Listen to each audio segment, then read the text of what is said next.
మొటిమల గుంతలని ఉన్నప్పుడు చాలా షాలోగా ఉన్నప్పుడు అంటే చాలా సూపర్ఫిషియల్గా ఉన్నప్పుడు ఎలా మనం ట్రీట్ చేసుకోవాలి, లేజర్స్ కాకుండా వేరే ట్రీట్మెంట్స్ ఏమైనా ఉంటాయా అని అంటే దానికి మైక్రోడర్మాబ్రేషన్ అనేది మెయిన్ ట్రీట్మెంట్. మైక్రోడర్మాబ్రేషన్ ఎలా చేస్తారు, ఏ విధంగా చేస్తారు అనేది మనం తెలుసుకుందాం. మైక్రోడర్మాబ్రేషన్ అంటే ఏంటి? మైక్రో అంటే సూక్ష్మంగా, డర్మా అంటే స్కిన్ పైన, అబ్రేషన్ అని అంటే కొద్దిగా అంత డ్యామేజ్ చేయటం. సో కంట్రోల్డ్ మైక్రో అబ్రేషన్స్ మనకి చర్మం పైన చేసినప్పుడు మనకి అక్కడ చర్మం అనేది స్మూత్ గా అవుతుంది అనమాట.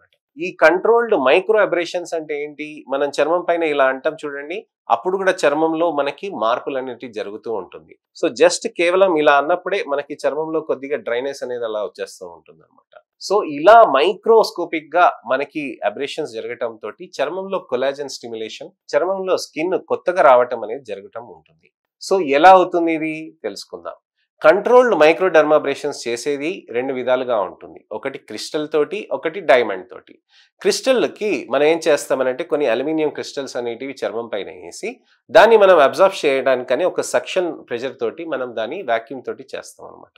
అలా చేస్తున్నప్పుడు చర్మంలో ఉన్న ఇంప్యూరిటీస్ని, మనకి చర్మంతో డ్యామేజ్ అయిన డెడ్ లేయర్స్ని, అలానే మనకి క్లాగ్ అయిన మనకి పోర్స్ ఉంటాయి కదండి, ఆ పోర్స్లో ఉన్న క్లాగింగ్ అయిన దాన్ని కూడా క్లీన్ చేయటానికని ఇది బాగా పనిచేస్తుంది. సో ఇలా చేయటంతో చర్మంలో మనకు అక్కడ ఉన్నదంతా ఇంప్యూరిటీస్ అని తగ్గి డెడ్ లేయర్స్ ఆఫ్ సెల్స్ ని మొత్తంని డీస్క్వామేట్ చేస్తుంది అనమాట. డీస్క్వామేట్ అని అంటే చర్మంలో ఉన్న ఆ డెడ్ లేయర్స్ ని అన్నిటినీ లేపేదాన్ని డీస్క్వామేషన్ అని అంటాం అనమాట. సో ఏవైతే అతుక్కుపోయి ఉన్నాయో, పొల్యూషన్ తో డ్యామేజ్ అయింది, సన్ డ్యామేజ్ అయింది అంతా, దాన్ని అంతా డెడ్ లేయర్స్ ని అన్నిటిని తీసేస్తుంది అనమాట.